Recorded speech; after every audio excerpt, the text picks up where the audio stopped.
గురుగారు ఈ దశ మహావిద్యలు అంటే ఏం లేదు, ఇప్పుడు మనం సామాన్యుల గురించి మాట్లాడుకుంటున్నాం కాబట్టి తొందరగా అభివృద్ధిలోకి రావాలి అంటే దశ మహావిద్యలు అనేటువంటివి కొన్ని ఉంటాయి. చాలామంది మీకు తెలుసు, మనం వాడేటువంటి మందులలో కొన్ని రకాల మెడిసిన్లో పాము యొక్క విషాన్ని వాడతారు. అవును. సో మరి పాము విషం తింటే చనిపోతారు కదా అంటే మంచి కోసం కూడా వాడతారు, మోతాదుని బట్టి ఉంటుంది ఏదైనా. అట్లనే దశ మహావిద్యలు అనేటువంటివి ఫాస్టెస్ట్ గ్రోత్ కోసం చాలా త్వరగా బయటికి రావడానికి. అంటే ఉదాహరణ, నేను కొంతమంది పొలిటీషియన్స్ కానీ సినిమా వాళ్ళకి కానీ చాలామందికి నేను చేసున్న దశ మహావిద్యల్లో రాజశ్యామల, ఈ మధ్యకాలంలో మీరు చూస్తూ ఉన్నారు ప్రతి పొలిటీషియన్ రాజశ్యామలు చేస్తూ ఉన్నారు, కేసీఆర్ కానీ జగన్ గారు కానీ. సో ఏమిటి అంటే రాజయోగం కోసం చేసేది రాజశ్యామల. రాజయోగం అంటే వ్యాపారం కావచ్చు, లేదా రాజకీయం కావచ్చు, లేదా సినీ పరిశ్రమ కావచ్చు, ఏదైనా సరే మీరు డబ్బు సంపాదించాలి, పొజిషన్ సంపాదించాలి అంటే రాజశ్యామల. అలాగే శత్రువుల మీద జయాన్ని, అంటే శత్రువులు ఏంది గురువు గారు అంటే సినిమా ఇండస్ట్రీలో ఉండే వాళ్ళకైనా పొలిటికల్గా ఎవరికైనా సరే శత్రువులు ఉంటారు, ఒకటే ఫీల్డ్, యాచక శత్రువు. అట్లనే ప్రతి ఫీల్డ్లో సేమ్ పొజిషన్లో ఉండే వాళ్ళకు శత్రువులు ఉంటారు. అలాంటి శత్రువుల మీద విజయాన్ని సాధించడానికి భగాళాముఖి అనేటువంటి పూజ.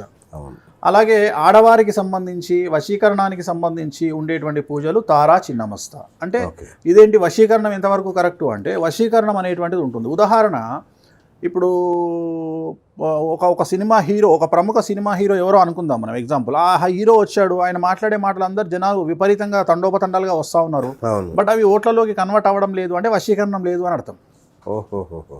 ఇప్పుడు అదే ఒక పొలిటీషియన్ వచ్చాడు, మాట్లాడాడు, తర్వాత ఓట్ల కింద కన్వర్ట్ అయ్యింది అంటే వశీకరణం ఉంది అని అర్థం. అంటే వశీకరణాన్ని సాధించడానికి చిన్నమస్త అనేటువంటి పూజ ఉంటుంది, దాన్ని వశీకరణం. సపోజ్ ఒక హీరోయిన్ అనుకుందాం, నార్మల్ హీరోయిన్ అనుకుందాం, ఆ అమ్మాయికి అసలు అంత గ్రోత్ కనిపిస్తలేదు, సడన్గా ఆ అమ్మాయి ఒక పూజ చేయించుకుంది, ఆ అమ్మాయి ఎక్కడికో వెళ్ళిపోయింది, వశీకరణం సిద్ధించింది అని అర్థం. అట్లనే ఒక మళ్ళీ మీరు పాత వద్దు మనకు, అట్లనే ఒక అవి కాదు, నేను వాహనాల యజమానుల గురించి మాట్లాడను ఇవాళ, రష్మిక గురించి. అదే రష్మికనే అంటే ఎగ్జాంపుల్. అంటే ఎందుకు మనం చేసుకున్నది అంటే ప్రతిసారి ఏదో నేనేదో చేసిన డబ్బాలాగా అయిపోతుంది అని, నా సొంత డబ్బా నేను కొట్టుకున్నట్టు ఉంటుంది అని బాగుండదు. అంటే ఎందుకన్నానంటే ఈ మధ్యకాలంలో చాలా చోట్ల చదివాను, రష్మిక అందరికి రష్మికనే ఎందుకు కావాలి, ప్రతి సినిమాలో రష్మికనే అడుగుతున్నారు ఏంటి అన్నప్పుడు మీరు గుర్తొచ్చారు. అదే చాలా మంది అదే గుర్తుంచుకొని నాకు ఫోన్లు చేస్తాను గురూజీ అంటే, నేను అదే చెప్తున్నా, అంటే సక్సెస్ రేట్ అలా ఉంటుంది. సో మనకు వశీకరణం అంటాం దాన్ని. ఉదాహరణ, ఒక పొలిటీషియన్ ఉన్నాడు, ఆయనకు మనము వశీకరణం చేసినప్పుడు ఏమవుతుంది అంటే దాన్ని చిన్నమస్త అనే పూజ ఉంటుంది, అది చేసినప్పుడు ఏమవుతుంది అంటే ఓట్ల కింద కన్వర్ట్ అవుతుంది. అలాగే తార ఓన్లీ ఫర్ లేడీస్, ఆడవాళ్లకు సంబంధించి ఒక అమ్మాయి సినిమా హీరోయిన్ కావాలన్నా, ఒక అమ్మాయి యాంకర్ కావాలన్నా, లేదా ఒక అమ్మాయి పెద్ద ఎంటర్ప్రెన్యూర్ కావాలన్నా, లేదా ఒక పెద్ద బోటికి పెట్టాలన్నా, లేదా ఒక ఇంటీరియర్ డిజైనర్ కావాలన్నా, ఏం చేయాలన్నా తారా అనేటువంటి పూజ చేయించుకుంటే అమ్మాయికి విశేషమైనటువంటి వృద్ధి ఉంటుంది. సో అమ్మాయిలకు సంబంధించి చాలా మంచి పొజిషన్కు ఇప్పుడు చాలామంది గోల్స్ ఉంటాయి. అంటే నేను ఒక పెద్ద హీరోయిన్ కావాలని, లేదంటే నేను ఒక పెద్ద ఎంటర్ప్రెన్యూర్ కావాలంటే నేను ఒక పెద్ద ఫ్యాక్టరీ పెట్టాలి.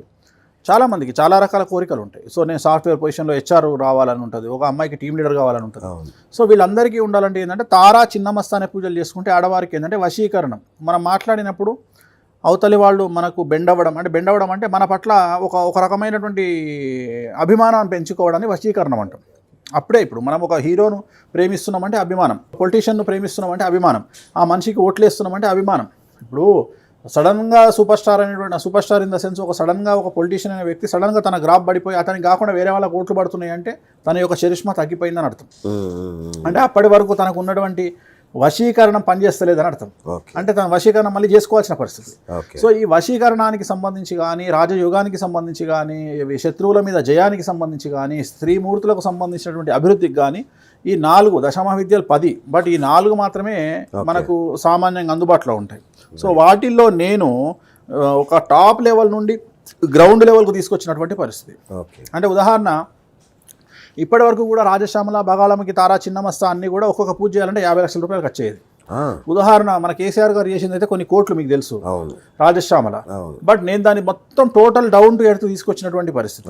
అంటే సామాన్యమైన జనాలకు అందుబాటులోకి తీసుకొచ్చి వాళ్ళకు కూడా ఎవరి జాతకంలోనైతే యోగం ఉంటుందో, సో యోగం ఉన్నప్పుడు నేను ఆ కార్యక్రమాన్ని చేయిస్తాను. సో దాంట్లో అమ్మవారికి సంబంధించి మద్యము మాంసం అనేటువంటిది కంపల్సరీ ఉండాల్సిందే. మద్యము మాంసం లేకుండా నేను పూజలు చేయను. ఎందుకంటే అమ్మవారిని సాటిస్ఫై చేయాలి అంటే ఉచ్చిష్ట చాండాల్ని అంటాం, చాలామందికి తెలియదు.